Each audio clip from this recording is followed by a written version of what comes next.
Ada yang tahu apa itu maksud dengan zaman prasejarah? Ada yang tahu? Kalau sejarah adalah di zaman dahulu. Berarti kalau prasejarah zaman di mana manusia belum mengenal namanya tulisan. Ya? Nah, untuk pertemuan kali ini kita akan bahas tentang bagaimana kehidupan ekonomi, sosial, budaya masyarakat zaman prasejarah. Ya. Tujuan pembelajaran kita yang pertama, apa-apa saja alat digunakan untuk menyambung hidup. Kalau kita sekarang pakai cangkul, kalau orang dulu pakai apa? Nah, nanti kita pelajari. Yang kedua, kalau kita sudah punya rumah, kalau orang zaman prasejarah, apakah sudah punya rumah atau tidak? Nah, nanti kita akan pelajari. Kemudian ada perubahan pola pikir dari hidup berpindah-pindah, kemudian bercocok tanam seperti materi ini. Ada yang berburu dan meramu atau biasa disebut dengan food grading. Ada yang disebut yang kedua nanti ada yang disebut dengan food produksi, ya. Nah, nanti kalau food grading ini biasa dilakukan untuk masa berburu dan meramu. Apa itu masa berburu dan meramu? Mengumpulkan biji-bijian kalau meramu. Kalau berburu mencari binatang, ya. Jadi apa tujuan kita mempelajari pelajaran ini? Supaya kita tahu perbedaan manusia zaman dahulu dengan manusia zaman sekarang. Ya. Pernah lihat cangkul? Pernah lihat kapak? Nah, kapak dulu sekarang kita tahu apa hubungan kapak atau cangkul dengan kita yang sekarang ini. Ya? Sudah? Nah, sekarang Pak Guru akan bagikan materi sesuai dengan kelompok masing-masing. Sudah ditentukan nama kelompoknya. Untuk hari ini kelompok 1, mana kelompok 1 yang kemarin? Kelompok 1. Kelompok 2. Kelompok 2. Kelompok 3. Kelompok 3. Kelompok 4. Sudah? Jadi pelajari, diskusi dulu cara kerja begini. Yang pertama, kalian pahami dulu apa yang ada Pak Guru kasih itu, materi yang Pak Guru kasih, ya. Yang pertama Pak Guru nilai kekompakannya, harus kompak kelompok nih. Kemudian nanti ada tugas Pak Guru, ada tugasnya bagaimana menyelesaikan sesuai dengan materi yang di sana. Nah, kemudian adapun alat-alat yang digunakan oleh orang zaman dahulu nanti di materi itu ada, ya. Di materi itu ada. Ini namanya alat nomor 1, alat untuk berburu. Dan ini kayak cangkul, tapi tidak ada cangkul pada zaman dahulu. Ini terbuat dari tulang gajah, tulang badan yang besar-besar itu. Kemudian yang kedua, dulu orang zaman prasejarah itu memiliki kapak perimas, kapak pertak, dan kapak genggam seperti ini. Dia terbuat dari batu. Berarti pada zaman itu disebut dengan zaman batu tua, yaitu zaman Paleolitikum. Nah, yang kedua, nah ini. Yang ketiga, kapak persegi, kapak lonjong ini. Yang ini gambar 1, 2 paling atas. Fungsinya untuk membelah. Kayak kapak, kalau bahasa kita kandeng. Untuk membelah. Yang kedua ini adalah untuk melumpurkan. Membelah sama membelah, tapi kalau ini kayu bisa jadi biji-bijian. Terus lebih modern lagi dia cara berpikir, kemudian berubahlah seperti ini, terbuat dari perunggu seperti ini. Mirip kan dengan kapak kita sekarang. Nah, kemudian gambar yang selanjutnya apa ini? Yang atas namanya nakara atau moko.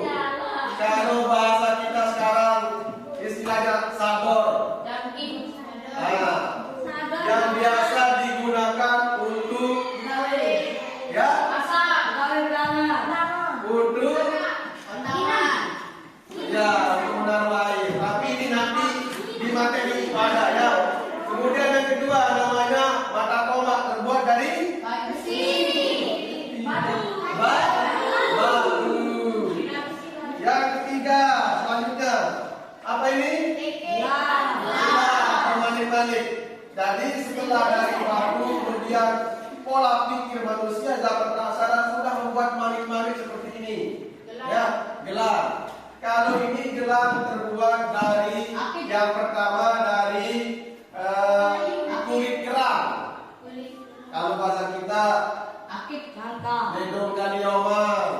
Dia tusuk-tusuk. Pernah ikut tak? Ada yang anak-anak kecil yang belang, Pak, belang, ibu belang.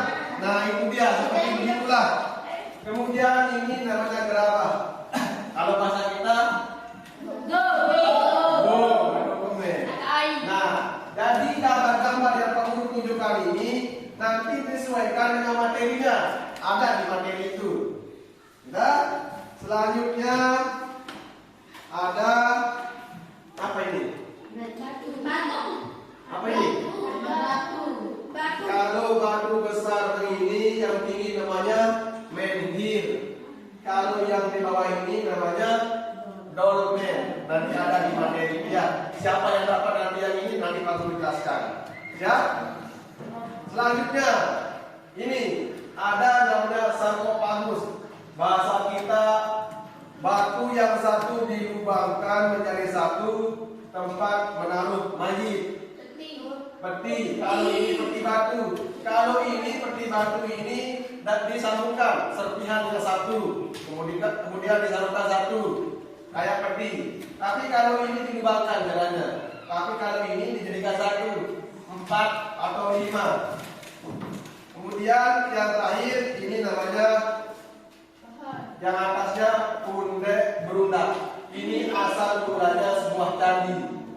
Kemudian ini pohon besar, pohon tinggi, apa-apa yang penting pohon besar. Nanti kelompok 1 apa dapatnya kelompok 1? Kelompok 1 apa dapatnya?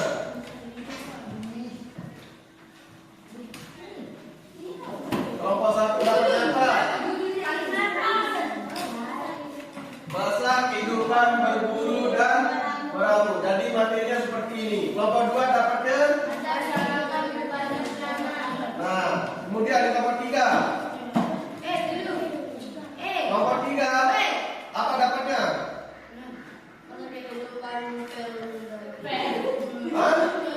Zaman kehidupan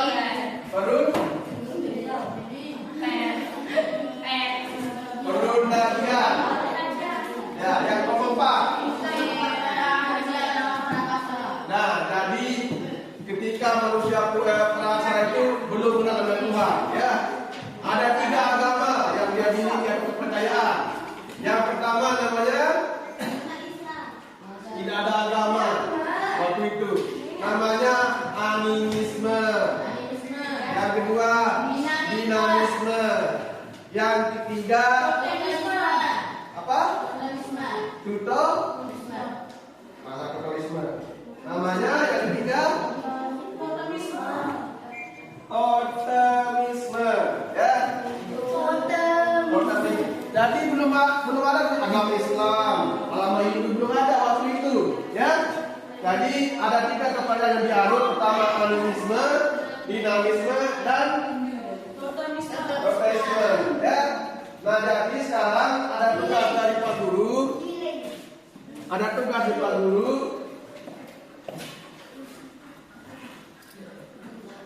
Kelompok 1. Ini. Kelompok 2. Silakan di bawah dia. Kelompok 3. Kelompok 4. Ya. Nanti jawabannya ada di sini ya.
Kemudian yang ketiga, jelaskan dengan singkat apa yang kehidupan pada masa kehidupan perjanjian. Jadi sekarang apa yang kalian ketahui tentang istilahnya? Satu.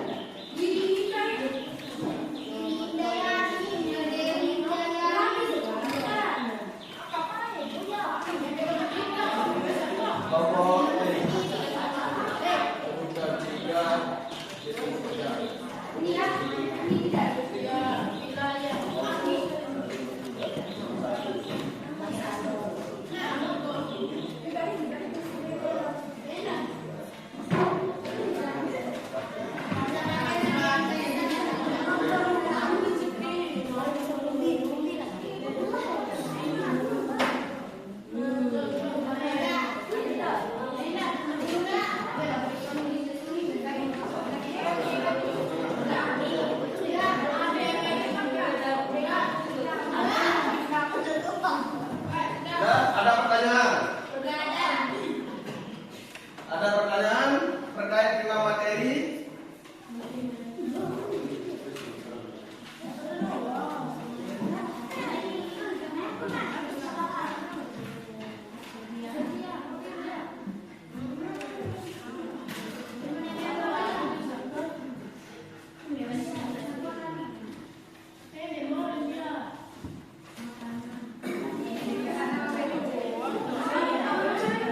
Jadi jangan malu bertanya ya. Kalau belum dipahami, tanya orang dulu. Ya.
Kalau belum dipahami, tanya Pak Guru ini.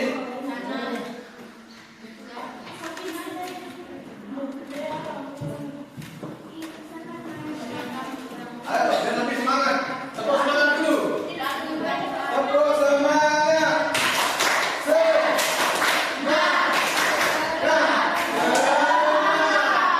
Ulangi ya, Pak Guru lah. Tepuk semangat.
Ya. Kalau penasaran dengan alat yang digunakan, ada di depan kita itu alat yang digunakan adalah kayak ini. Tapak peribas, tapak retak ada. Dan Pak Guru tadi sampaikan ini namanya tapak persegi, tapak lonjong. Terus ini namanya tapak perunggu. Ini namanya setara dan buku. Ini namanya mata kompak. Nanti sudah ada di sana apa-apa saja alat yang digunakan untuk kehidupan berburu dan beramu, kemudian bercocok tanam, kemudian yang ketiga pendagian yang terbuat dari perunggu.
Membacakan hasil diskusi kelompok kelompok 1.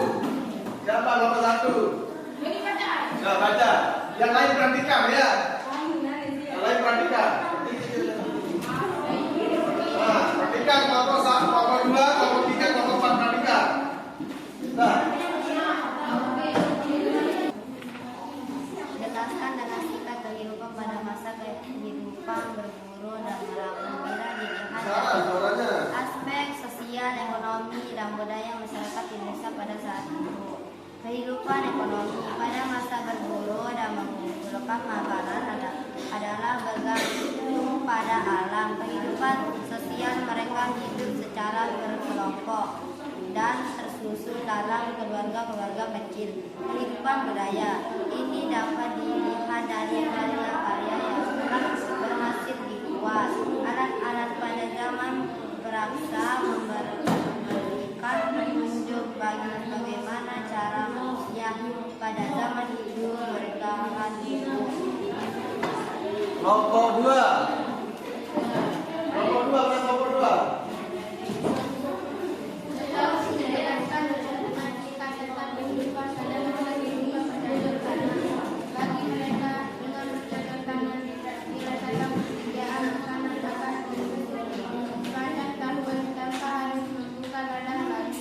Selain bercocok tanam, juga mereka menggunakan hewan ternak untuk dipelihara. Nomor 4 ya. Sebutkan ciri-ciri kehidupan pada masa kehidupan bercocok tanam. Persediaan makanan akan tercukupi membuka ladang mereka menyumbangkan diri dan juga berpelihara. Yes, nomor 5. Jelaskan dengan singkat kehidupan pada masa kehidupan bercocok tanam tentang kehidupan dari aspek sosial, ekonomi, dan budaya masyarakat Indonesia pada saat itu. Memberikan kesempatan manusia untuk hidup. Mereka hidup secara ekonomi.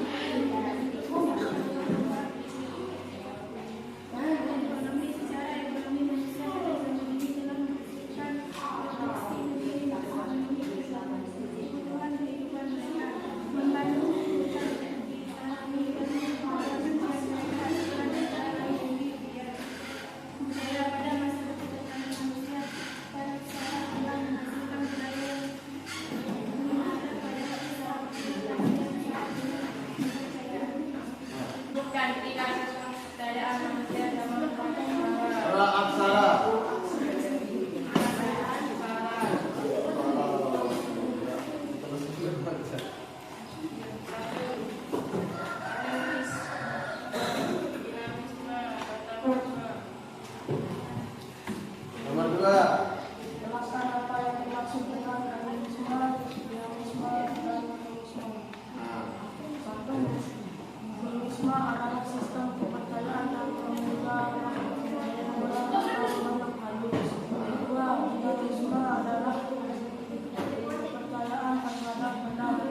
ada nenek moyang, ada makhluk halus.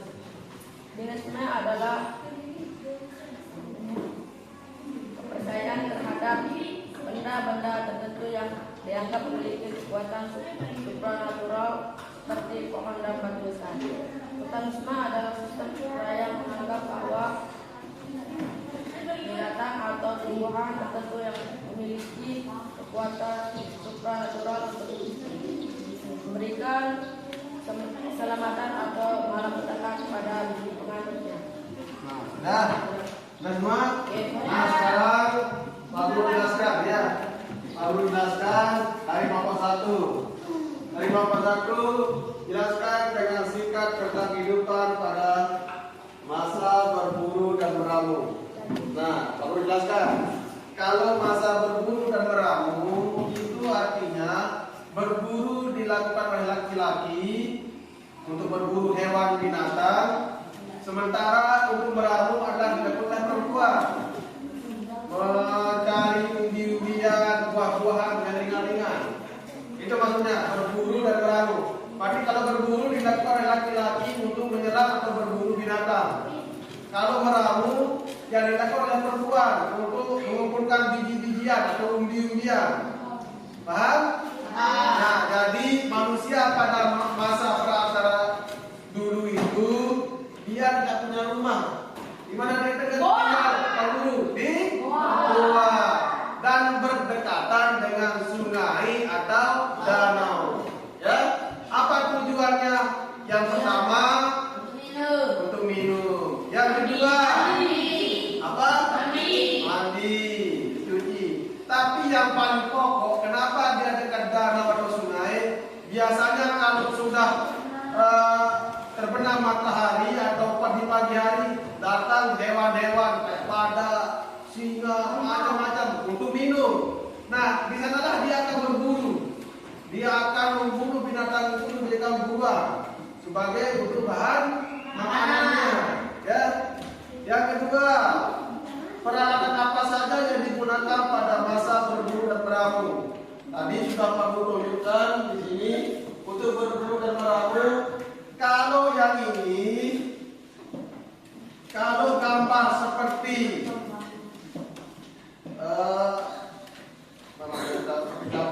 nah ini untuk berburu dan meramu, ya, kayak cangkul, net tulang gajah atau tulang badak ini digunakan, ya.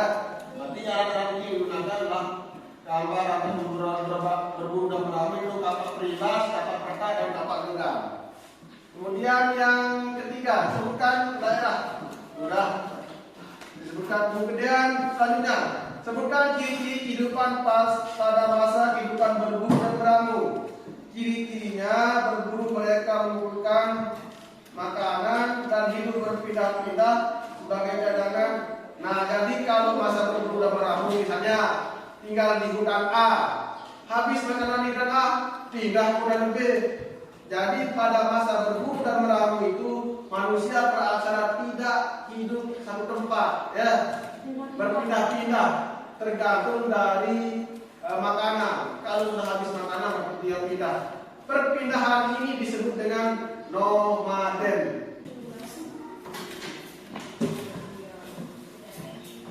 Nah, selanjutnya kalau tidak ada pertanyaan, Pak Guru mau bertanya apa mau ditanya Pak Guru? Mau bertanya apa mau ditanya? Mau ditanya. Siapa yang bisa jawab ini? Nah, sekarang misalnya ini manusia praksara. Kenapa dia hidup berpindah-pindah?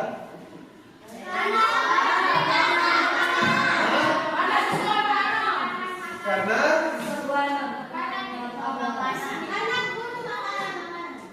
kenapa dia pindah-pindah? Karena kehabisan bahan makanan. Yang kedua, kenapa dia tinggal di pinggir sungai atau di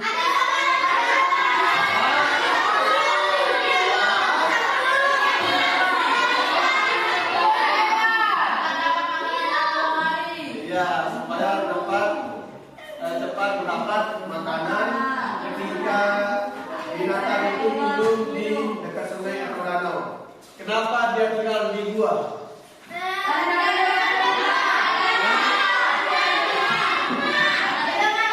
Nah, jadi kenapa ada dikali dua? Yang pertama, tempat berlindung, ya, tempat berlindung dari panas atau dari hujan.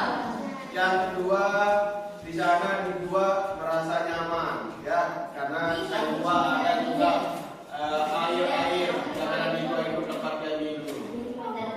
Kemudian,